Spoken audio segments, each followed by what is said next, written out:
Hello guys, hope you all are doing good. Today we will talk about the second lecture on plant tissue culture. In last lecture, we have discussed about what is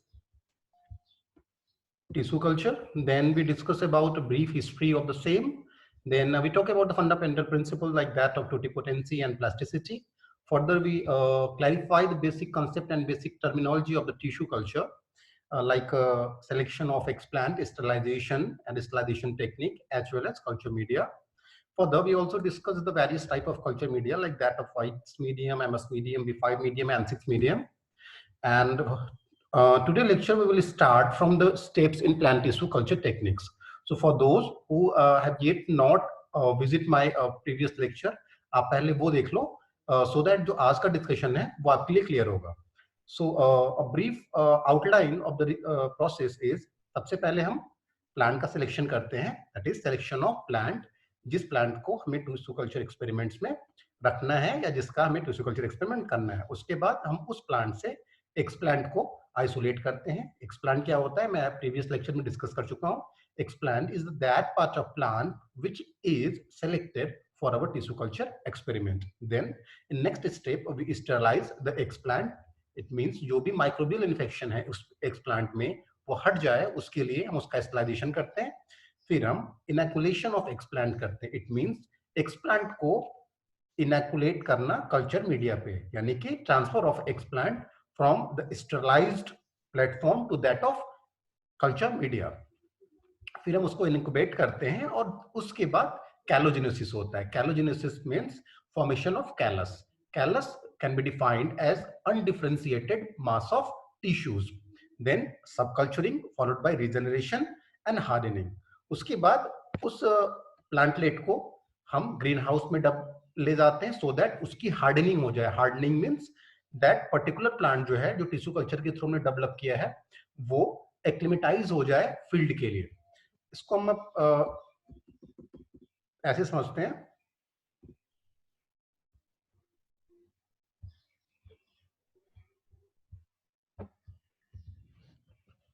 देखो suppose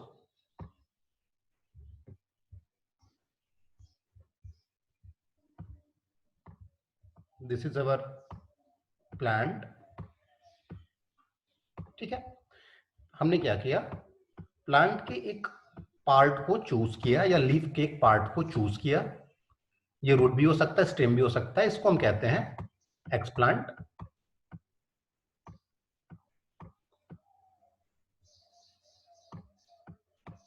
अब इस explant को हमने क्या किया, एक culture media जिसमें already nutrients वगैरह ऐड है, न्यूट्रिएंट मीडिया, इस पे हमने ट्रांसफर कर दिया. कुछ टाइम बाद हम ये देखेंगे कि ये जो एक्सप्लांट है, ये जो टिश्यू है,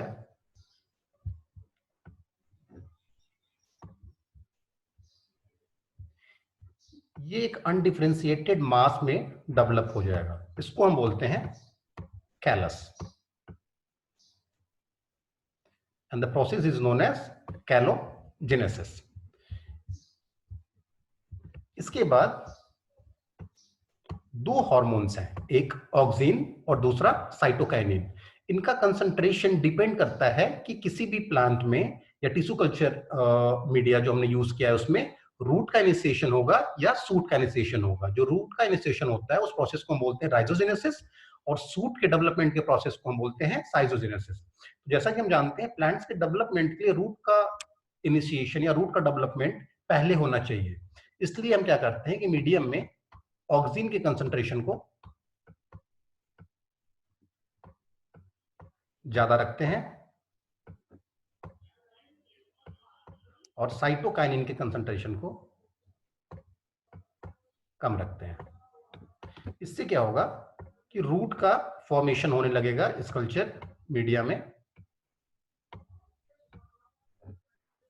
नेक्स्ट स्टेप में हम क्या करते हैं, इस कंडीशन को जस्ट रिवर्स कर देते हैं. क्यों? क्योंकि हमें अब साइटोजेनेसिस करना है. तो यहां पे हम साइटोकाइनिन के कंसंट्रेशन को बढ़ा देंगे और ऑक्सिन के कंसंट्रेशन को कम रखेंगे. तो इससे सूट का डेवलपमेंट होगा, यानी रूट का डेवलपमेंट पहले से था और अब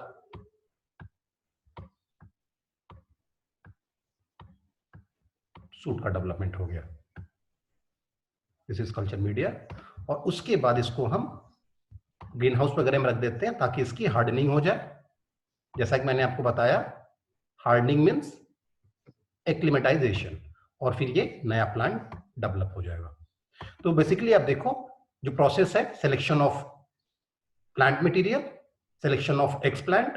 यहाँ पे हम एक्सप्लांट को ट्रांसफर करने से पहले स्टरलाइज करते हैं, फिर कल्चर मीडियम में रखते हैं। उससे क्या होता है, कैलोजेनेसिस होता है, यानी कि development of callus. Callus is undifferentiated mass of tissue.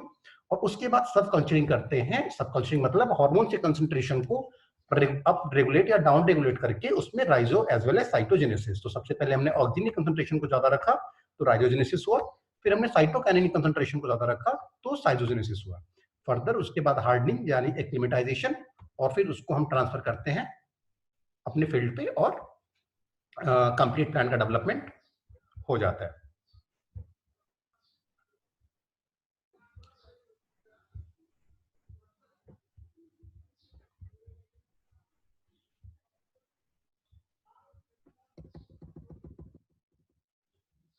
तो ये हमने यहाँ तक बात कर ली थी। So this slide is related two types of plant tissue culture depending upon the material जो हम यूज करते हैं एज ए एक्सप्लांट। ये हो सकता है, अगर हम सीड को यूज करते हैं कल्चर मीडिया में तो that is known as seed culture. Embryo को यूज करते हैं तो एम्ब्रियो कल्चर। एक कॉमन सेल को यूज करते हैं सेल कल्चर। टिश्यू को यूज करते हैं तो कैलस कल्चर। पॉलन को यूज करते हैं तो pollen culture. And if you are using an organ then organ culture followed. And if you are using a protoplast, then it's protoplast culture, meristem culture, as well as endosperm culture. तो ये depend करता है कि हमको कैसा plant product चाहिए, उसके according अपने हम एक्सप्लांट को चूज करते हैं। जैसे अगर हमें हैप्लॉइड प्लांट चाहिए तो हमेशा हम पॉलन कल्चर यूज करेंगे। और अगर हम चाहते हैं कि हमको virus free plant, virus as you all know virus free plant चाहिए, तो हमेशा हम मेरिस्टेम कल्चर यूज करते हैं। मेरिस्टेम क्या होता है कि किसी भी जो डेवलपिंग प्लांट है उसका जो टिप होता है, जो अपर मोस्ट पार्ट होता है, जो रैपिड डिवाइडिंग रीजन होता है, मेरिस्टेमेटिक जोन होता है, उसको हम यूज करते हैं एज ए एक्स प्लांट। अगर हमको ट्रिप्लाइड प्लांट चाहिए होता है, और ट्रिप्लाइड प्लांट की मैं आपको खास बात बताऊं कि दे आर सीडलेस। तो अगर हमें ट्रिप्लाइड प्लांट चाहिए तो हम एंडोस्पर्म यूज करते हैं कल्चर में, और उस कल्चर को बोलते हैं एंडोस्पर्म कल्चर। जैसे जब हम ग्रेप्स के प्रोडक्शन के लिए टिश्यू कल्चर के एक्सपेरिमेंट्स करते हैं तो उसमें हम जनरली ट्रिप्लाइड कल्चर करते हैं क्योंकि हम सीडलेस ग्रेप्स चाहते हैं। So this slide is related to factor affecting the tissue culture efficiency. So it's the plant species, then the genotype of the species, source of the culture material or culture tissue, age and health of donor plant, as well as nutrient media. So this is the various application of plant tissue culture. तो सबसे पहले आप देखो कि जो endangered species हैं, जो normal asexual और सेक्सुअल रिप्रोडक्शन के थ्रू प्रोसेस नहीं हो पा रही, नया डेवलपमेंट उनका नहीं हो पा रहा है, उनको हम यूज करते हैं इसके थ्रू। इसके अलावा हम हार्बिसाइड रेजिस्टेंट या वायरस रेजिस्टेंट प्लांट डेवलप कर सकते हैं, जैसा कि मैंने आपको बताया मेरिस्टेम कल्चर में। उसके अलावा हम प्लांट के थ्रू प्लांट सेल्स को यूज करके जो सेकेंडरी मेटाबोलाइट्स हैं उनके प्रोडक्शन को इनहांस कर सकते हैं। आप जानते होंगे कि एक बैक्टीरिया है, एग्रोबैक्टीरियम राइजोजेनेसिस, वो क्या करता है कि रूट का इलोंगेशन करता है, रूट का डेवलपमेंट करता है।